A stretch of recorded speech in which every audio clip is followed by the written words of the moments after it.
அப்புறம் அடுத்த ஸ்டெப்பு போட்டுடணும் டக்குன்னு. பொறுமையாக குதிக்கணும். கீழேருந்து தொடப்பக்கட்டை எடுத்துன்னு வருவாங்க. அப்புறம் நெக்ஸ்ட்டு ஸ்டெப்பு.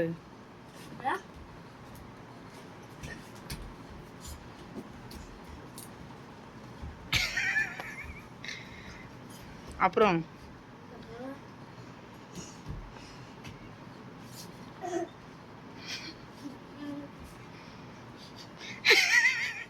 உன்னோட கேர்ள் பார்ட்னர் என்னடா இப்படி பண்ணுறான்? அப்புறம் நீ பண்ண, அண்ணன் பண்ணுவான்.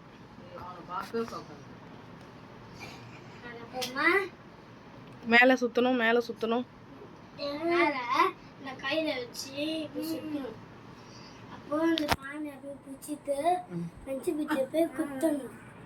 குத்திட்டு ஆரம்பிச்சோன்னே நம்ம அப்படியே ஆடணும்.